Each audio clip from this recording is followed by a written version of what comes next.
The final Diablo 4 review. No NDAs, no nothing, just the cold, hard truth. Is it gonna be good? Well, yeah, let's face it, it's probably gonna be good. The game's gonna be good. And it's by our boy, Force Gaming. So let's hear it. All right, here we go. It's time to review Diablo 4. So I want to get a couple of key things out of the way before we jump into things. Number one, what I played was a full review build, which means it included the entire game, everything content-wise that you can expect to see at release, minus any likely day one patches, and minus the cash shop, which I will get to, don't worry. Ooh, the day one patches, don't tell me about it. Number two, I leveled up as a sorcerer, playing through the entire campaign. Smart, I progressed into endgame and spent about half of my total playtime checking out those systems, which include the Nightmare Dungeons, Hell Tides, Whispers, Fields of Hatred, World Bosses, and the Capstone Dungeons. That's number what we three, cared about. we only had 9 days to play, after which they shut down the servers and deleted everything. So for that reason, no, I didn't max out my character because that will take hundreds of hours. But I did go through all of the paces. I was grinding for gear, bouncing between every activity, and progressing the Paragon board while continuously taking on harder challenges. So I saw what the end game consists of and got a good feel for the gameplay loop, or basically what it is we'll be doing on a regular basis. So between this review build, the various beta tests, and previews from last year, I've played over 100 hours of Diablo 4 at this point, and 100 hours is a good chunk of time, but also for any... He essentially has already played the full game, and there's no real reason for him to play it on the release. Got it. ARPG, loot game, or MMO, it's closer to 0 hours than the total number of hours people tend to spend with these kind of games. The point of which is to say, just like any other live service game, just like with an MMO, I can't really with full confidence tell you exactly how Diablo 4 is going to feel 3, 6, or 12 months down the road, because we're not there yet, and a lot of... Man, everyone's just talking about, oh, I wonder how Diablo is going to feel after a year. Oh, I wonder how Diablo is going to feel after the 25th season. Oh, is it going to be still interesting? Bruh, we're at season 0. Wait, we're not even actually at season 0. Like, come on, relax. There's no need to look so far into the future. You probably don't think about your mortgage and bills that far in the future. That is going to hinge on the quality of their regular quarterly updates or their seasons. But I do have an idea of how much time I am likely to spend with the base game, judging off of the amount of content that's here at release, the level of difficulty, and the progression systems currently in place. And how much time is that? Well, let's talk a bit about the game first. So I'm not going to bore you with all the basics. This is an ARPG. It's a Diablo game. You likely know what to expect and how it starts. We pick from one of 5 classes, the Necro Barb, you pick the hot one. And there's a bit of character customization. Then you select your mode, normal or hardcore. Every single person who makes a male while being a male, not good. Not good. Why would you ever want to look at a dude's cheeks all day long, huh? Why wouldn't you want to look at something aesthetically appealing? You know what I'm saying? Wrong moves, boys. And finally, you pick the difficulty, which in most cases, my advice will be to start with World Tier 1, unless you begin two-shotting packs of elites, or if you just want to bump up the difficulty for the fun of the added challenge. Lastly, you name your character, and off you go. Now, I'm assuming most of you watching this probably played at least some of the open beta, in which case you have a pretty clear grasp on how the campaign is structured and how things work in the open world. But if not, though, I'll give you a little rundown. So you got the main story quest. This is going to take you on a guided path through the entire game. We start out in the snowy region known as Fractured Peaks, and then after a short prologue, you will arrive at the main town of Kyovashad. Here you're going to find the game's major vendors, quest givers, various crafting and upgrade systems. Once you arrive to Kyovashad, the main story quest actually branches out, giving you 3 different choices. And this is what Blizzard was referring to when they said that Diablo 4 had a non-linear campaign, although do keep in mind, you have to eventually do... That is so cool. Even if you have to do at some point everything, it's cool that you have the illusion of choice. I think the illusion of choice in games is far better than, you know, you just know you're on rails and you can never go beyond them. In this case, you're not really going beyond them. You're just given a choice and it's still on rails, but at least you have the feeling of that minor freedom, which is honestly big. do all of the main story quest in every zone. So even if you choose to skip past Fractured Peaks to start, you will eventually have to come back anyway. Fact is, in most cases, it's probably just best to stay in Fractured Peaks, then run by foot all the way to the other zones. Really, the only reason I would see to leave Fractured Peaks after the prologue, if A, you have class mechanic quests that are over there, and you want to go get those because yes, they provide a pretty big boost to power, Smart. or B, if there's some like dungeon legendary aspect that you really, really want for your build early on and you Also can't wait. smart. Otherwise, yes, it's probably best to just stick to Fractured Peaks, play through those His beard doesn't lie. He is giving good advice here. campaign missions and then move on once you finish them. So as you're doing the main story quest, which will have you following through the narrative of the game from one beat to the next, you're also just moving through the open world. And this hands down is one of my favorite aspects of Diablo 4. It's got a massive open world map with zero loading screens as you move between zones, and you'll explore various biomes, checking out different points of interest. Also, I would like you to notice one thing about the map right here. Look at all the waypoints. It's not like other games where, well, there's a waypoint here, there's like an event there, but the closest waypoint is actually only here and there's nothing. The fact that they have so many waypoints is so good. It doesn't make... It's so untiresome in that ways, you know? I don't want to run 20 minutes to one side of the map to do something and then, you know, teleport somewhere and run 20 minutes in the other direction. Comfort is a big thing, okay? Zero loading screens as you move between zones, and you'll explore various biomes, checking out different points of interest with a bunch of different things to do. There are 5 distinct regions in the game, each of which have their own theming based off of some real world locations with unique monsters and activities. And this is actually something that I don't want to spoil to you. Like, I'm not going to give you a lot of the specifics of the interesting stuff I see in the open world, mainly because the exploration and discovery of everything while playing here is a big chunk of what I enjoyed. The game world, first of all, is huge, and I mean, it's absolutely massive. I didn't even clear every single area of the map after a full week of playing the game. It's just very, very large, tons of space, and there's a large variety of things to see. As for things you want a game to have those, you know, 100% accomplishment achievements and whatnot. You want that. It's fun. You know, ever get bored? Well, you know, just do the tick box kind of things, you know. Go find the world boss, go do this, go do that. It's a great mechanic to just always keep yourself entertained and never bored. This adds so much playability to games, and people underestimate this so much. It's good that a game has 2 billion things to collect, even though it's tedious. You want to see that percent go up, you know? If there's 2 billion things to collect, you know how actually awesome that is? When you start getting that percent high, and you know that other people have it like in the single digit and you're like 50 plus, man, it's such a good feeling. No game has done wrong by implementing things like that. things to do, well, it is an open world game, and if you played Fractured Peaks, you know pretty much everything. Just the variety is mixed up a bit. Besides the overworld being full of various types of monsters to smash, it's also consisting of dungeons, events, strongholds, side quests, and collectibles. So you got all this stuff out in the open world to discover and engage with, which you will come across just naturally as you play through the campaign and as it takes you through each of the zones, guiding you from one region to the next. Oh, and also the mounts. These are unlocked via a side quest when you get about halfway through. Somewhere around level 35 or 40, I think, is when we got it. And when you get the mount, it is a massive help, really, especially since the game... I don't like the idea that something as important as mount is unlocked by a side quest. Unless it's like very, very in your face that you should go and do this.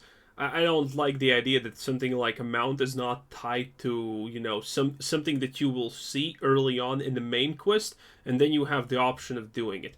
Because people who will... because there are going to be people who just miss the mount completely. Because there's a lot of people who consume literally zero Diablo 4 content until the point it's released. Well, even then when it's released, they're not going to consume it. So there's going to be people who miss the mount because it's the side quest. Game and the world is so big. They've got like a basic gallop speed, but also a dash, which will boost your movement temporarily. Lost Ark it's got 3 mechanics. charges that just constantly refill with time. And every class also has a unique dismount attack. So yeah, the game is really big. There's a lot of activities and there's plenty of stuff to keep you busy. But remember, the main thing, if you want to progress into endgame, is simply finishing the story. So playing through the entire campaign took me around 11 hours, and I was level 43 when turning in the final quest. But please bear in mind, I was playing at a fairly quick pace, but not as fast as possible. Given I knew that the review window was limited, and I only had so much time to play, I was just mostly interested in getting to endgame quickly, just for the sake of seeing it and learning about it and checking out the different systems. So that said, between the campaign and exploration of this huge open world with all the stuff we talked about, I could see it taking many more hours to complete. Like, I could easily see people spending 30, 40, or even 50 hours just doing open world stuff in addition as they're moving throughout the campaign. That is certainly possible. But on the flip side, and also you need to remember this: they will probably add new events as fast as a couple of months in. So, you know, that 50 hours, most of people will not actually do this. The end game is going to come first for most people. There's going to be rarely anyone in the first couple of months who most likely completes everything 100%. So, for most people, they're going to start adding new things, new events and whatnot, while they haven't already completed the last things. And that's going to be cool. I could also see people finishing the campaign in way fewer than 11 hours because I wasn't exactly beelining it. I did spend some time doing some side stuff, doing some dungeons, exploration, public events, things like that. So how long it takes you to go through the campaign is totally just going to depend on your playstyle because the campaign is weaved into the open world. And as we touched on, there is a lot to the open world. I mean, honestly, you could play for 100+ hours before you finish the campaign if you're just also doing all the open world stuff as you move throughout. But once you finish the campaign, it's time for endgame. And this is where, as the ARPG and MMO players would say, this is where the real game begins, right? So the first system that you're introduced to is the Tree of Whispers. On its face, it's pretty straightforward. These are rotating objectives that pop up all over the world, spread out between the different zones. So each task that you have will be worth a set number of favors. Once you collect 10 favors, you return to the tree and you collect a reward. Now, when I first heard about this system, I kind of wrote it off because I basically assumed it was just like any side quest, daily quest system, or the bounty system from Diablo 3, right? And yes, in a lot of ways it is. But also, as I was playing, I found myself really enjoying the fact that this system pushed me to revisit old areas, but then also brought me to explore new ones that I had. Okay, so systems like this are cool, but they have one significant downside. And everyone who has played a game that has something like this knows what it is. It's repetitive. At one point, if the rewards are good enough, you continue doing it, and at one point you know everything that's gonna happen. And then it becomes this, oh, this event is fast and easy, I'll go do this. Oh, this event is a chore and a hustle, I don't wanna do this. So, systems like this, kinda good, but for someone who plays the game a lot, it's gonna feel repetitive. Not the biggest deal, though. And these objectives are also always in these clusters. It essentially takes a few areas within each zone and will give you a grouping of activities in one particular space. So these activities will include completing a dungeon, clearing a cellar, killing a variety of enemies in the area, turning in these collectibles, and then finishing one of those open world events that we discussed. So while the exact activities are constantly changing, their locations and which ones are available are rotating on a regular basis, and there will be multiple. Tell me this combat doesn't seem like the most satisfying thing you have ever seen in the world. Tell me it's not. And at endgame, this becomes so worse. Oh, that's going to be such a hustle. Clusters up at any given time. The general structure of each grouping of the Tree of Whisper quest is what I just listed, and the harder objectives also reward more favors. So for example, if you clear a cellar, it's worth 1 favor, but if you do a dungeon, it's worth 5, and you just have to reach 10 before you can go collect your reward from the tree. And this was a great way to fill up low-level pieces. It was a great way to level up and get experience. It was a great way to see more of the world. Overall, even though it is just like a daily quest system, just like a bounty system, because the world is so big and because I hadn't ever seen all of it, and because it was a good source of experience and a good source of filling up low-level loot pieces, I really liked engaging with it. Constantly going out into the world, doing this cluster of activities, going back to the tree, getting experience, getting loot. then going out to another spot, and just continuously doing this over and over again. So the Tree of Whispers is the first and only endgame activity that you can do immediately after clearing the campaign. The rest of it is actually locked behind World Tier 3, which in order to progress to, you have to clear the Capstone dungeon. So the Capstone dungeon is this set level activity that basically is pretty much the most important thing, honestly, in the game. If you want to go into the end game. Acts as a barrier to you progressing world tiers. Enemies inside have a hard locked level, which if you are too far below is going to be really difficult. So when I finished the campaign, as mentioned, I was level 43. The Capstone dungeon to go from world tiers 2 to 3 is set to level 50. Now I tried immediately going in, but I just wasn't doing enough damage and enemies would kill me too quickly. So I spent a few hours doing those Tree of Whisper quests, leveling up, gearing up, and then once I got to level 50, I jumped back into the Capstone. And I'm going to be honest with you, I think this thing has been a bit oversold in the past as being some massive challenge. In reality, it's just like a slightly longer than normal dungeon run. I mean, there are some cool enemies inside that you... To explain what's the difference between a level 46 damage-wise versus a level 50 in Diablo, especially if the monsters are set at a certain level, it's huge. It's like a... What is it, like an actual 150 to 200% difficulty increase in reality? Because every level for a skill you increase in Diablo, you get roughly 20% to 30% more damage per rank. That's big. So, you know, the difference between damage that is dealt by a level 46 is so much different than a level 50 in reality. You think it's just 4 levels, but in reality, it's very, very hard to compare.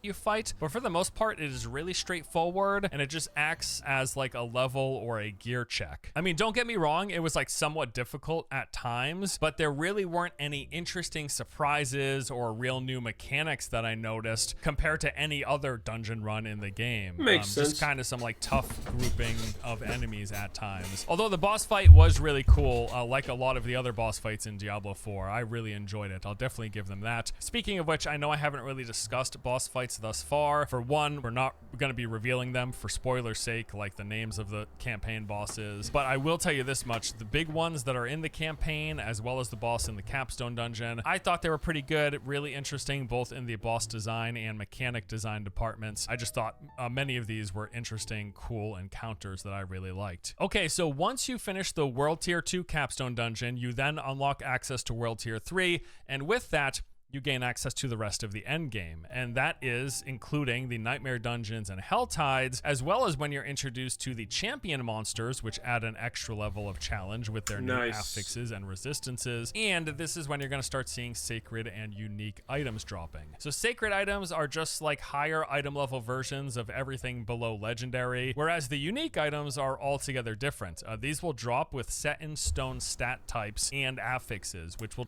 I think probably everyone kind of understands that. The legendaries are... Well, he's going to probably explain. Just change depending on the item level that they drop at. And some of these uniques come with really cool abilities. For example, I found the Ice Heart Pants, which made it so that enemies who died while frozen would have up to a 20... Ice Heart Pants, you get that? Ice Heart Pants. Yep.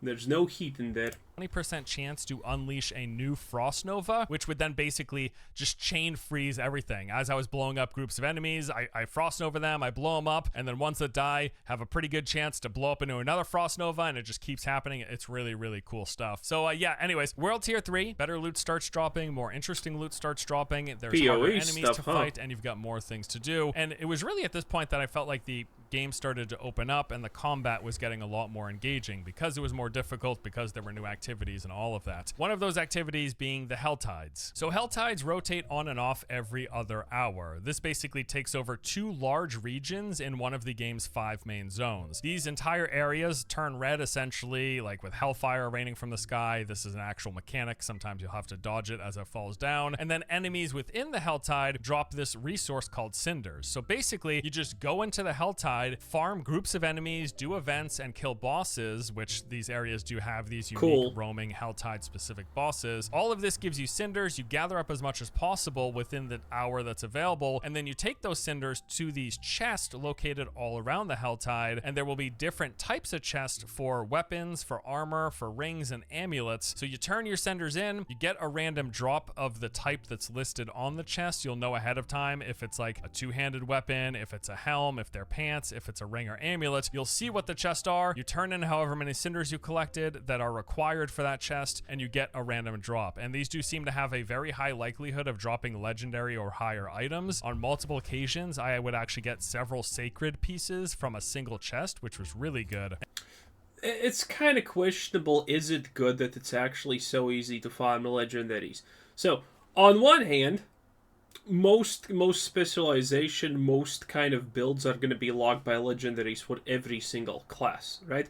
So it's kind of good you farm them so fast, but if you do farm them so fast, it's like, are they special? Are they actually legendary? Are they sacred legendaries or whatnot? It kind of cheapens the fact that they're legendaries.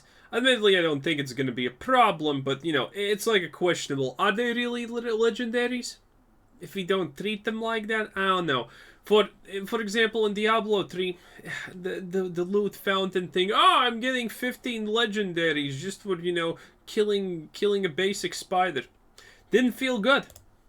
And it seems like Helltides are great if you are looking for specific legendary or sacred aspects for your particular build, as it lets you turn in exactly for the type of gear that you're looking for. You just have to find the right chest within the Helltide. And sometimes if you are really lucky, an area can be both within a Helltide and also have Tree of Whisper quests located in there at the same time, in which case you're just getting like a ton of value from farming in that particular area. Lucky. Great opportunity when those things sync up to farm a bunch of gear. It's really cool. Really cool. And next up are the Nightmare Dungeons, and this is really like the bread and butter of Diablo 4's endgame. It is the one main activity that has an ever-increasing difficulty as you continuously unlock higher and higher sigils, which are basically like keys that open up the Nightmare Dungeons, and these higher levels push enemy monster levels higher and higher above the max character level of 100. This is the progressive difficulty thing that you'll be working on as you continue leveling, gearing up, and powering up. You're just trying to push higher level Nightmare Dungeons. That's like the main. This is the big thing I'm actually worried about when it comes to Diablo 4. Because if you have played Diablo 3, then rifts.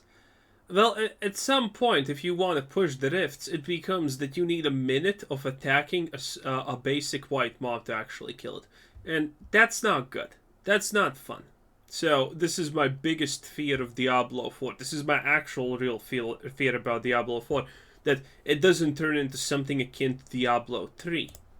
Main goal, basically. So how does it work? Well, it's pretty simple. You will start off getting random low-level sigils. You'll just get them as you play after you progress into World Tier 3, and this will grant you access to a Nightmare version of one particular dungeon in the game. So the Nightmare variants will add a bunch of modifiers, changing things up a bit. There's going to be some sort of buff for your character, like sometimes it'll increase a certain type of damage or increase your attack speed. It'll increase your resistances, making you more tanky, but then also there are going to be more enhancements for the enemies, making like them maps tougher, for making PvP, them deal more essentially. damage, even in a lot of cases making them explode when they die or leave pools of damage on the ground. But the most interesting thing is that these will also sometimes add an additional dungeon mechanic. So this includes something like the Drifting Shade, where you'll get this little shade that chases the player, exploding when it reaches them. This will deal damage, but then also create a field on the ground that dazes. That's if you cool, walk into actually. it. Or there's this rock pillar that will follow closely behind you the entire time, pulsating damage whenever it gets close. Sometimes there are ones that will have Okay, so it's all just a bunch of things that follow you around and deal damage? Not feeling it, not gonna lie. lightning strikes periodically come down, and you have to get under this floating artifact in order to prevent the damage. Or there are ones that will have portals open up and constantly streaming in new monsters. The main point of doing these Nightmare Dungeons is to, beyond dropping loot at the end of them, to upgrade the glyphs for your Paragon board, which brings us to the That's Paragon nice. board. Upon reaching level 50, you stop gaining new skill points and start progressing the Paragon board. So for every level, you unlock 4 new Paragon points to spend on your board. This board is basically an additional layer of character power progression outside of gear. So you begin with your class's starter board. This is set, locked in place, and you start at the bottom. Essentially, what he's trying to say is, you start off playing Diablo 4, and when finally the end game happens, congratulations, you have upgraded to Path of Exile, my boy. Bottom and work your way up. There will be a bunch of normal nodes that will add minimal increases to things And like strength, bigly boy intelligence, nodes. willpower, or dexterity. Then also magic nodes that provide stronger boosts to various different stat types. There are then rare nodes that provide even more powerful boost, and legendary nodes, and these basically act like Look at additional that. pieces of gear as they reward what amounts to something equivalent to a legendary aspect. And then also dotted all throughout these boards are these empty glyph slots. You're gonna play, glyphs are gonna drop, and these things provide pretty big modifiers and enhancements basically to any of the nodes within the range of Yeah, you see, exactly like PoE. the glyph. So depending on the glyphs that you have, you'll have different glyphs that do different things, and if you find ones that are good for your build, you'll slot them into one of the empty glyph nodes on the Paragon board, and they're going to provide a really good boost to all of the nodes that surround them. And these are really strong enhancements. As mentioned, they can be further powered up by running those nightmare dungeons. So once you get a glyph that you really like and that's good for your build, odds are you're going to want to spend some time farming the nightmare dungeons specifically to level up the glyph in a lot of ways. Yes, this is a good mechanic. One of the best mechanics in Diablo 3, honestly, was the gem leveling up. It actually gave you a substantial reward every single time you finish a rift, and you got something out of it, and you were looking forward to it, because even though it wasn't the biggest upgrade in the world most of the time, it was still feelable, and you liked it. That was probably the best thing that Diablo 3 actually gave us. Ways it's pretty similar to what running rifts was in Diablo 3, which Yep. you're doing to level up gems. You're running nightmare dungeons in Diablo 4 To level up gems. Paragon glyphs. Yeah, All right, same so thing. a couple more endgame things we're going to touch on. First up, the world bosses. If you fought the world boss in Diablo 4's open beta, you know exactly what to expect with these. The boss will periodically spawn into the game. You're going to get a 30-minute warning before they show up. You go to the area, fight the boss, and collect the loot. So in the open beta, we fought Ashava the Pestilent. In the review build, I fought Ashava the Pestilent. And that was it. In all my time playing, I actually saw the world boss spawn Nice. 3 times, and every time, because I was unlucky, it was Ashava. Now, at the very least, there was some variety here for me, because Ashava was located in other spawn locations. There will be set, essentially, boss arenas located around the map. So I fought Ashava, not in the Fractured Peaks at least, but I just kept fighting Ashava. I didn't see anyone Look at how smooth that combat is. It's just amazing. else. Fortunately, Liam was playing as well and fought the other bosses, so we know what they do. First up, there's Avarice the Gold Cursed. He's got various melee attacks, slams, and AoEs. He Big would stomp boy. on the ground and puke, which you would have to dodge. Occasionally, then, he would teleport away and slam in when he teleports back into the arena. And then also, he would form up these statues that occasionally would burst into these golden AoE pools. This boss was actually pretty straightforward and seems to be the least interesting of the world bosses in the game. And But then he there was looks Wandering cool. Death. When he shows up, he's got this sound wave attack in which he would push it out and then summon it back towards him, damaging anything in this path. Would also summon up these large tornadoes that would spin around the arena. He had this charge up beam attack, which he would shoot out of both hands while spinning around. This was really cool looking, honestly. All of this just got progressively more intense to the point where eventually You know what they need to just do? Blizzard just needs to do the classic Blizzard move. Look at Lost Ark and just literally steal everything it has, okay? I will not complain in the slightest. I will actually tout them as heroes for doing so.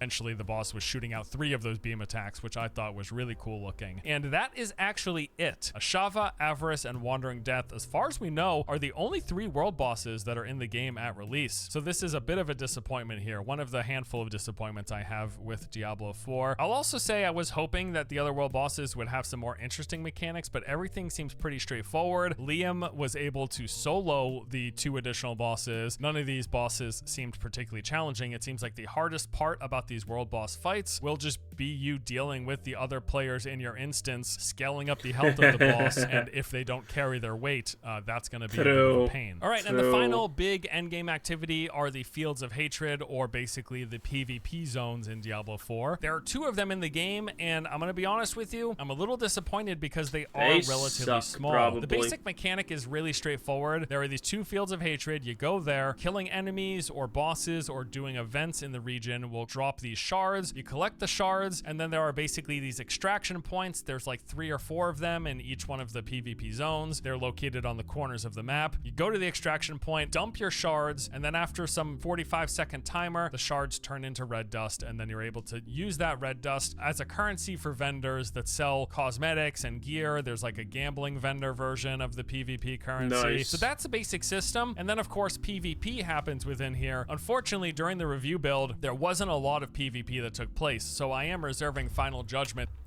This is gonna be the worst part. Blizzard has failed to balance PvP in every single Diablo game that existed. Diablo 2. Almost everything honestly one-shot you, and your most important stat was defense. Diablo 3. PvP did not exist. Well, it did exist. They added a thing, but it was shit. Okay? It was absolute garbage.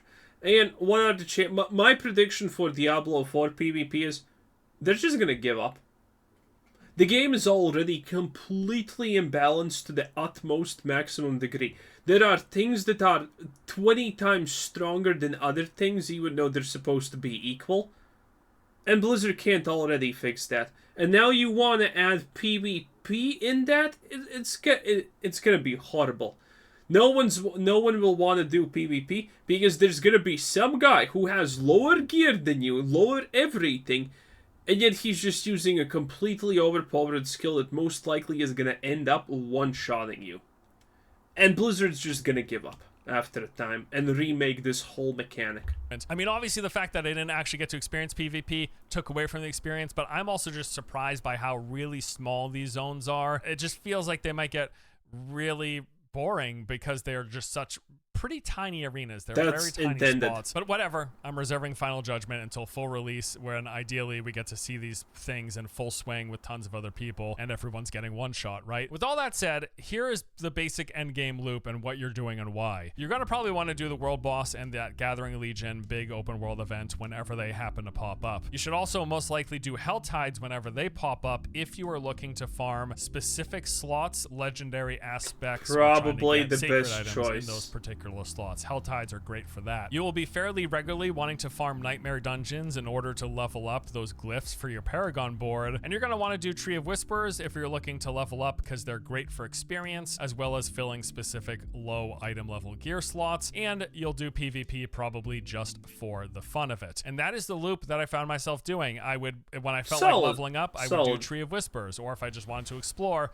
and fill up empty low level gear slots, I would do Tree of Whispers. Whenever I saw the world boss or Gathering Legion, I would go do that. When Helltide was up, I would go do that, and I would just then, when Helltide or the World Boss / Legion event wasn't up, I would rotate between Tree of Whisper farming, Nightmare Dungeon farming, and going into the PvP zone, and as I just said, seeing nobody, unfortunately. So one big omission from the review build was the shop. They didn't have the shop in the game, but they did send us press kits that had screenshots as well as some B-roll of what the shop will look like, with what they are saying is the exact prices they plan to launch the shop with. So how does it look? Well, the premium paid currency that you can buy ranges from costing up to $2.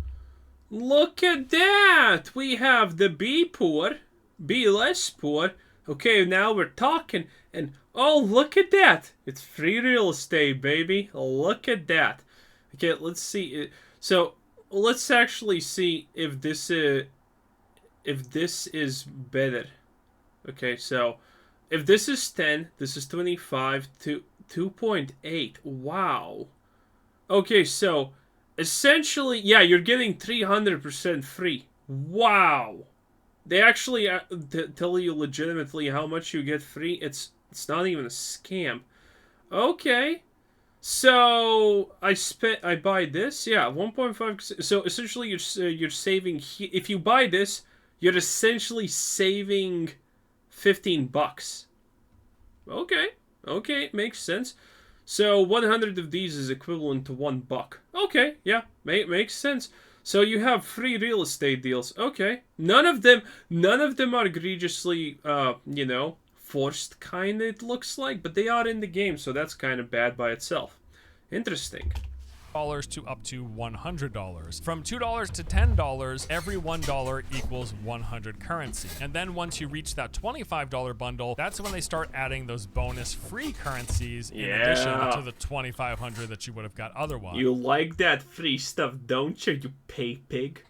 And the point of this, of course, is to try to incentivize you to pony up to spend for that $100 bundle, as that is the one that gives the greatest amount of free currency, or the best value, as it is often called in these cash shops. So the cosmetics that we saw ranged in price from $13 for this Dress to Kill Rogue set, all the way up to $28 for the Wraith Lord Necro set. Not bad, though. $28 appears to be the highest, most expensive cosmetic set that I saw in at least what they showed us. And there's everything in between, a mix of variety of combinations with different cosmetic slots. Some of them will even include things like emotes and markings for your character. And then there was also this thing called an add-on that you could purchase. One that we saw was the Crypt Hunter add-on, which would give you a mount skin, a couple of cosmetics, and then 800 platinum, and that cost $20. So I mean, looking at this, it's pretty much everything that I expected. It's like a regular old cash shop. It doesn't really seem all that surprising. We knew this was going to be in the game. It's, seeing $28 bundles in a game that's $70 at its cheapest, and one that's also going to be selling a season pass in mid-July, so like a month and a half after release.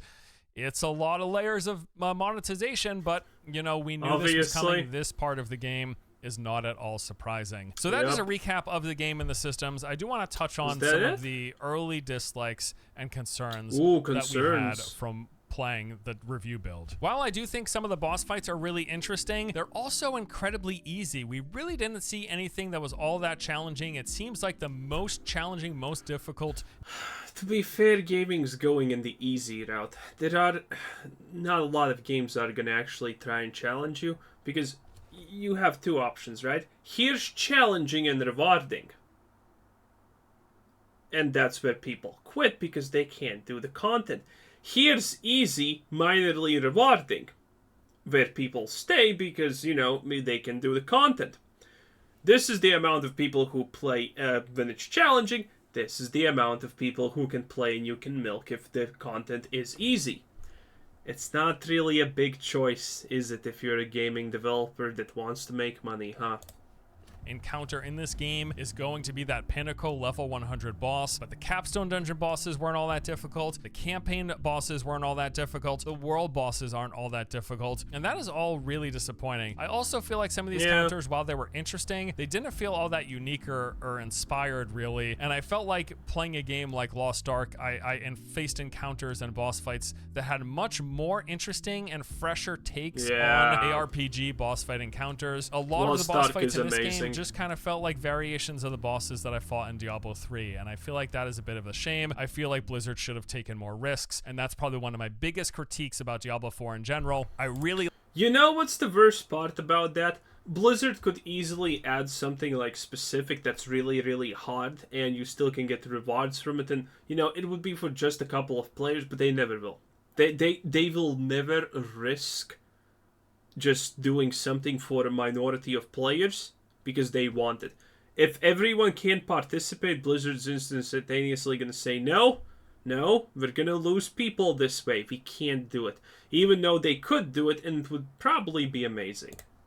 Like the core of what is here. It is super competent, it is fun to play, and I plan to play it, but I feel like they played it very, very, very safe, and they didn't take a lot of chances when it comes to mechanics and systems within the game. They just built a good feeling ARPG. They made it. Man, they have the statistics from World of Warcraft, okay? There are people who play that game for 20 years at this point, and they still don't understand that you probably should move out the fire. And that's not a joke. Open world and MMO light, shared world, which I love both of those things, but it doesn't feel like it's really pushing the boundaries outside of that structure that they've built here. Some of the content in the game with things like the strongholds and the campaign bosses, they don't have ways to replay them really. Like they don't reset, making them repeatable, which is a shame because they are some of the cooler things in the game. I would love an opportunity to replay strongholds and fight campaign bosses again because both of those things are enjoyable to engage with, but we only get to do them one time. They will probably feels like the re-add scaling is a bit wonky. A lot of people kind of complained about this a bit in the betas, but it's true for release as well. You'll basically fluctuate between things being incredibly hard but way too easy, all depending on the gear that drops. Maybe that's just working as intended because this is a loot game, but the scaling and the difficulty of things does not feel consistent and smooth. It feels like you hit these hard walls and then all of a sudden everything's way too easy, and that kind of yo-yos back and forth while you play. Speaking of which, tier 4 levels out a ton, and once you get good gear, it is no longer difficult, and it really doesn't take that long. Tier 4, as a reminder, is the highest tier difficulty. You get to tier 4 and you hit this point where you gear up and everything is just easy, and they will probably give up and add it next tier, by the way, like at the end of the second month or something like that. Or maybe when the season comes out. Or maybe a little bit before the season to re-spark interest, who honestly knows. But yeah, the tiers are definitely gonna go up. They're gonna add them, obviously. There's like literally no shot that doesn't happen, right? Then basically the rest of the game for the rest of the time is really easy at that point, with the only exception, and it's still good at least that this is here, is those nightmare dungeons, because as I mentioned, you will just keep getting higher and higher level keys that keep pushing the monster levels higher and making things more challenging, and that is the ever progressing difficult. It's not infinite progressing, but it is ever progressing up to a point, because eventually you'll hit level 100, you'll get all your best gear slots, you'll get your best rolls, and then even those max level nightmare dungeons aren't going to feel that hard at that point. At least that is my assumption. Class balance still feels out of... That's a good assumption if you consider Blizzard a competent company, but I don't think it's gonna be balanced at the end. I really don't think it's gonna be balanced at the end. I think it's gonna be bullet sponge type of situation.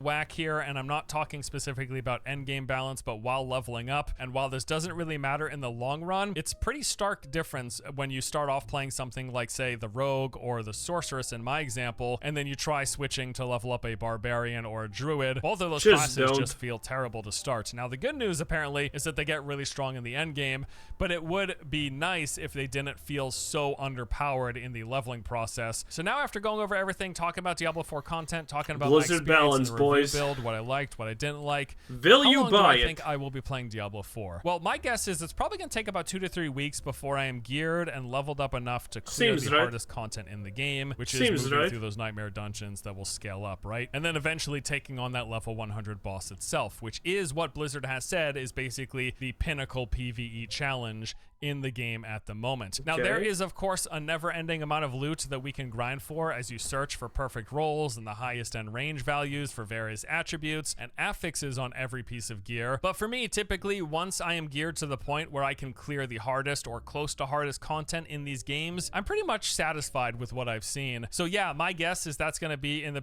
vicinity of 2 to 3 weeks, maybe up to 4, depending on my daily playtime. After which, you know, we could extend the amount of playtime if I'm screwing around with friends in PvP, or if I decide to level up a new character, which then would add another 2 to 4. That's probably gonna be it. Most people are probably not even gonna honestly stick to their first class. I'm probably gonna start with the Necromancer, and if something bugs me or ears me, I'm just gonna switch to the Source or Rogue. Haven't even finished that. Like, you know, if you play Lost Ark, chances are the third class you chose is your main, which was in my case. I started off with... What did I start? Oh, right. Demon Hunter. And then I switched to a Sork, and then Assassin. And then stick to, well, Deathblade. And then Deathblade was my main. And, well, before quitting, I was considering making Lancer my main. Because, man, Lancer, so good. Felt so good. 4 weeks to my playtime, at which point... we'll be nearing the start of Season 1, which, there you go. That should line up perfectly. Yep. And we'll play through Season 1, and we'll see how long I continue to maintain interest there. A lot of that is going to hinge on how much they mix up this core experience. Because, yeah, the core experience, I'm probably looking at about 4 to 6 weeks before I feel like I've kind of run. That is good value for your money. Say what you will, that if someone's gonna play this game for at least 4 weeks, I think that's value. Is it pre-order purchase value? You know, start 3 days early? Nah, I'm not gonna buy that. But the base game, yeah, you know, when it releases, man, it's. Play the game 4 days early, for an extra $20. Blizzard, please. Well, in any case, that's pretty much it. As you can probably tell, he will be playing Diablo 4, and he's going to enjoy it. And so will a lot of other people, which makes perfect sense. Anyway, that's it. This was Cruiser Sin. Thanks for watching. Subscribe if you haven't already. And have a nice day. Bye-bye.